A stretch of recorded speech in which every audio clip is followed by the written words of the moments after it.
ഹൈക്കോടതി അഭിഭാഷകനെ ഫോണിൽ വിളിച്ച് ഭീഷണിപ്പെടുത്തി ഓൺലൈൻ സാമ്പത്തിക തട്ടിപ്പിന് ശ്രമം.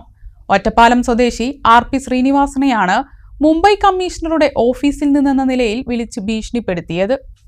അഭിഭാഷകന്റെ ബാങ്ക് അക്കൗണ്ട് വഴി 25 ലക്ഷം രൂപയുടെ നിയമവിരുദ്ധമായ ഇടപാട് നടന്നിട്ടുണ്ടെന്നും ഇത് പരിശോധിക്കാൻ വ്യക്തിപരമായ രേഖകൾ കൈമാറണമെന്നുമായിരുന്നു നിർദ്ദേശം. Aadhaar card, pan card, bank account രേഖകൾ എന്നിവ കൈമാറണമെന്നായിരുന്നു ആവശ്യം.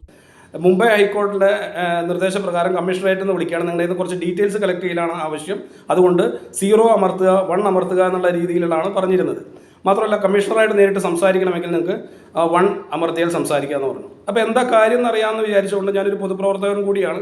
അപ്പോൾ അതിൻ്റെ കാര്യം മനസ്സിലാക്കാനുള്ള ഉദ്ദേശത്തോട് കൂടിയിട്ട് ഞാൻ 1 അമർത്തിയപ്പോൾ ഈ കമ്മീഷണറാണ് പിന്നെ എന്നോട് സംസാരിക്കുന്നത്.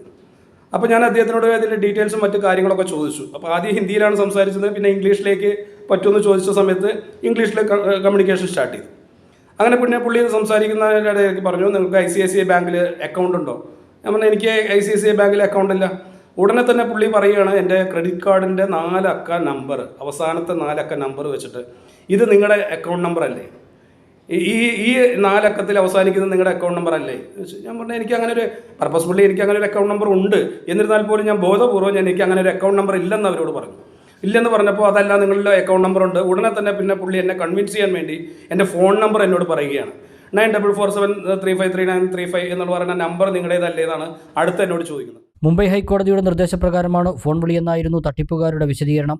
തൻ്റെ അക്കൗണ്ട് വഴി ഒരു സാമ്പത്തിക ഇടപാട് നടന്നിട്ടില്ലെന്ന് വ്യക്തമാക്കിയതോടെ മറ്റാരെങ്കിലും ചെയ്തിട്ടുണ്ടാകുമെന്നായിരുന്നു തട്ടിപ്പുകാർ.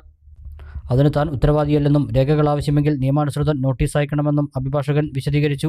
നിയമപരമായ ബാധ്യത താങ്കൾക്കാണെന്ന് തട്ടിപ്പുകാർ അറിയിച്ചതോടെ നിയമപരമായി നേരിട്ടോളാമെന്ന് പറഞ്ഞാണ് ഫോൺ സംഭാഷണം അവസാനിപ്പിച്ചതെന്ന് ശ്രീനിവാസൻ പറഞ്ഞു. ഇംഗ്ലീഷിലായിരുന്നു സംഭാഷണം. പിന്നീട് ഫോൺ നമ്പർ സഹിതം സൈബർ പോലീസിൽ പരാതി നൽകി. ചക്ഷു പോർട്ടലിലും പരാതി നൽകി. മലബാർ ഗോൾഡ് ആൻഡ് ഡയമണ്ട്സ് നിങ്ങൾക്കായി ഒരുക്കുന്ന അത്യാകർഷകമായ ബാംഗിൾ ഫെസ്റ്റ്. വരൂ, മലബാർ ഗോൾഡ് ആൻഡ് ഡയമണ്ട്സ് ഒരുക്കുന്ന സ്വർണ്ണ വിസ്മയത്തിൽ നിങ്ങളും പങ്കുചേരൂ.